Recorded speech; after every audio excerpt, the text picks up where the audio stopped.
이달 초 민주당 의원 전원이 발의한 이른바 김건희 특검법. 특별검사를 세워 대통령 부인 김건희 여사의 각종 의혹을 규명하자는 겁니다.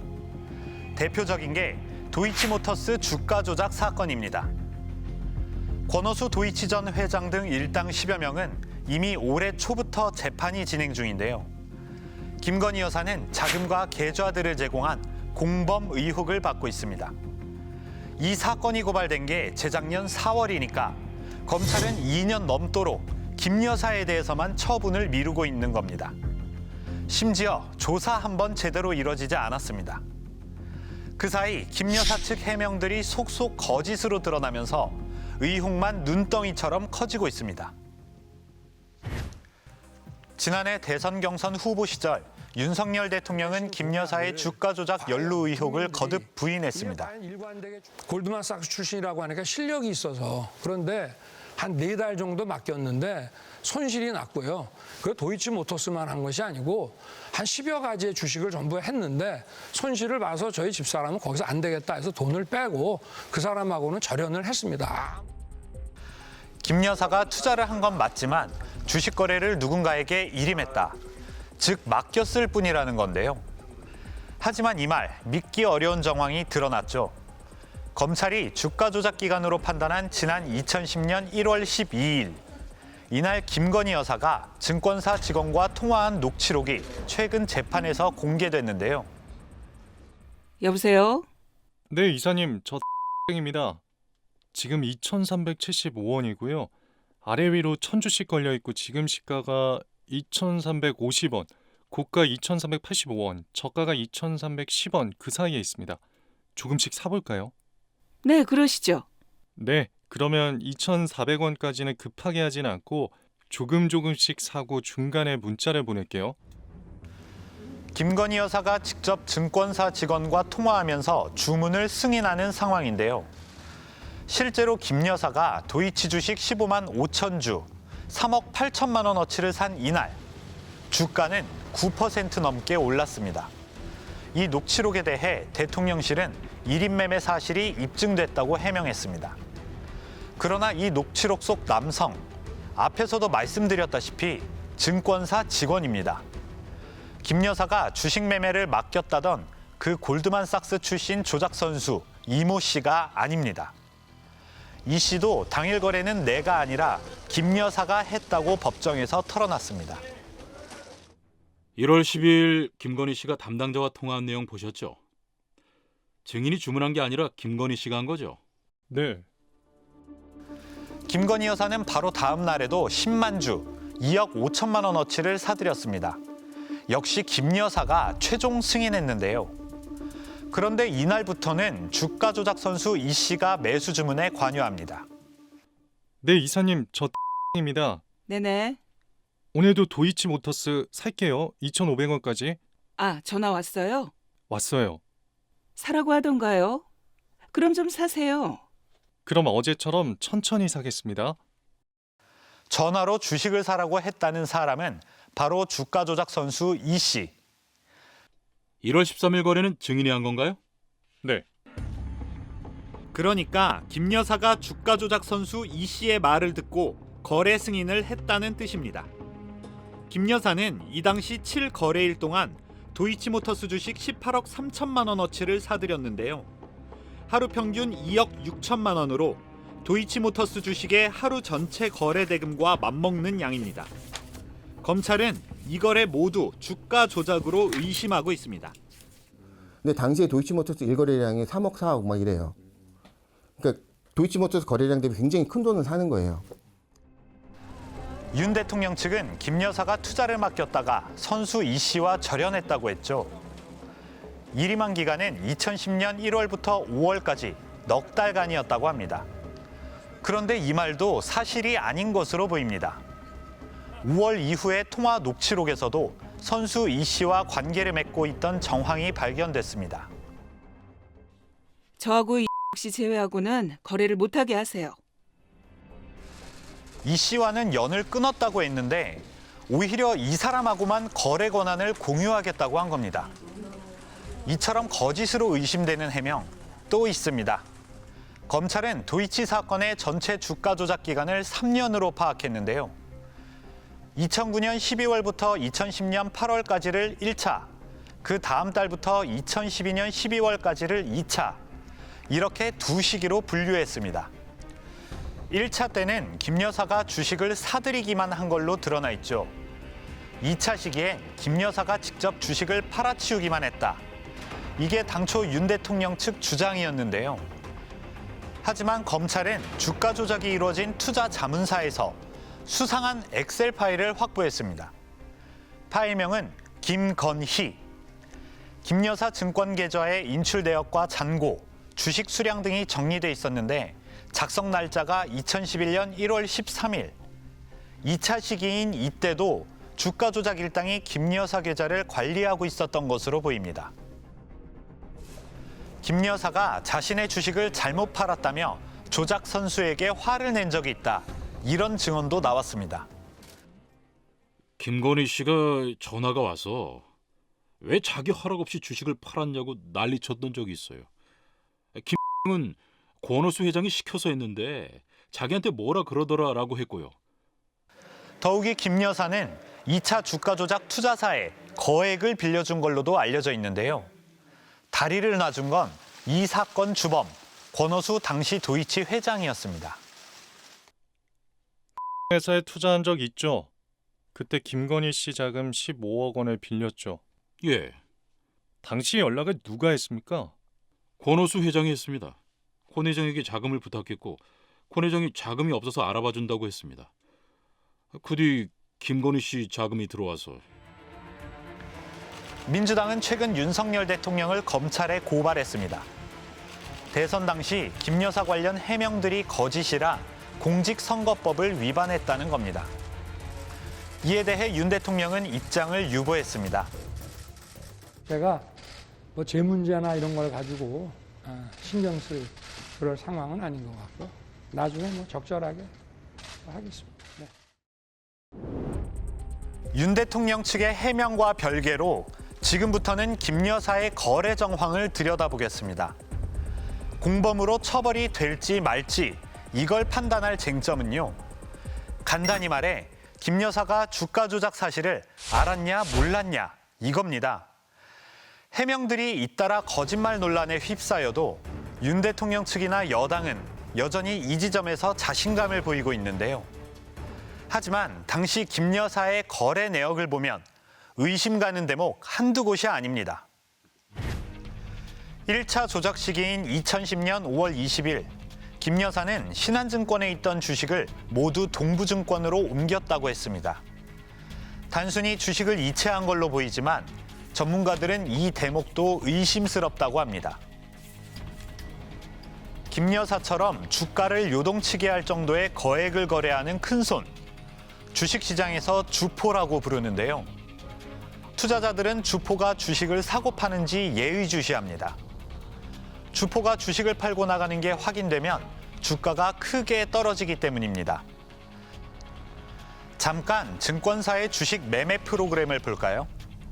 모든 종목마다 이렇게 매도, 매수, 상위 증권사 이름과 각각의 거래량이 표시됩니다. 만약 주포인 김 여사가 주식을 팔았다면 매도 상위 증권사의 신한증권이 뜨고 매도량이 급증할 겁니다. 하지만 주포가 다른 증권사로 주식을 옮기면 남들은 이걸 알 수가 없는데요. 일반 투자자들이 신한증권 계좌에 주목하는 사이 주포가 새로 옮겨간 증권사에서 조금씩 주식을 팔아도 그냥 전체 거래량이 늘어난 것처럼 보입니다. 전형적인 눈속임 수법이라고 합니다. 주가 조작을 할 때는 가격도 중요하지만 거래량도 중요해요. 거래량이 어느 정도 실려야 사람들이 따라 들어오거든요. 이거는 일반인들이 절대 그렇게 할 이유가 없거든요.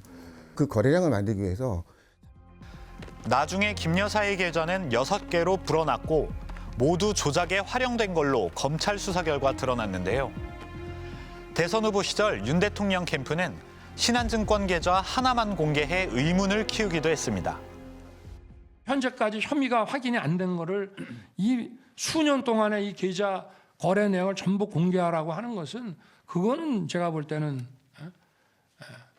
좀 말이 안 된다고 저는 생각합니다. 검찰이 정리한 범죄 일람표엔 6개 계좌의 주인으로 김건희란 이름이 빼곡히 적혀 있습니다. 주가 조작을 몰랐다는 김 여사는 왜 이렇게 많은 계좌가 필요했던 걸까요? 검찰이 확인한 김 여사의 수상한 거래 내역은 모두 284건, 1, 2차 시기에 걸쳐 있습니다. 고가 매수와 허위 매수, 통장 거래 같은 전형적인 주가 조작 수법이 다 쓰였는데요. 시장에서 체결되고 있는 가격보다 계속 비싸게 주문하는 고가 매수는 113건, 거래량이 많은 것처럼 조작하려고 특정인과 물량을 주고받는 통정 거래도 106건이나 됐습니다. 자기가 주식 걸어놓고 자기가 파는 거예요. 혼자 하면 자기 매매인 거고 둘이 짜고 하면은 통정 매매인 거예요.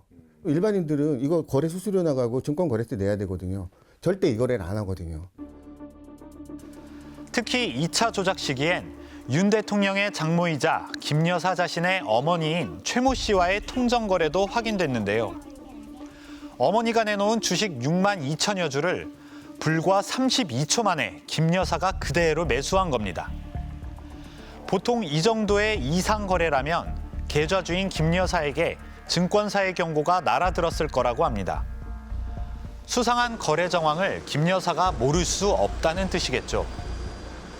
김 여사와 함께 돈을 댄 전주 양모 씨는 실제로 고가 매수를 반복하고 있다며 증권사의 경고를 받은 것으로 확인됐는데요.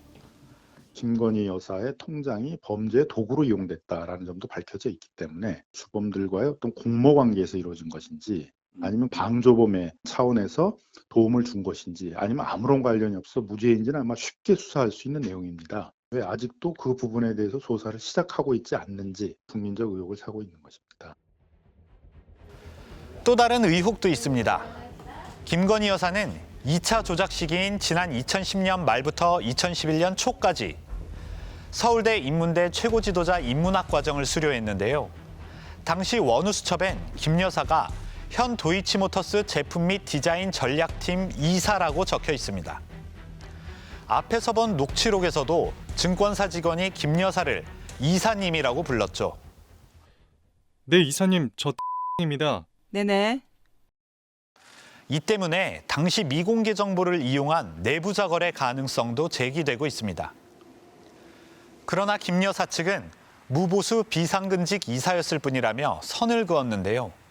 대법원 판례라든지 아니면 내부자 범위를 상근하든지 안 하든지 그걸 구분 안 하고 있거든요. 미공개 정보를 이용했느냐 이게 더 관건인데 도이치모터스 회장의 소개로 이 전수를 통해서 주식을 사게 된 거란 말이에요. 충분히 내부 정보를 이용할 수 있는.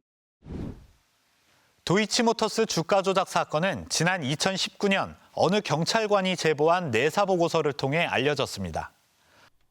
권오수 회장이 전화해서 합동사거리로 나갔는데 그 자리에 김건희 씨가 있었습니다.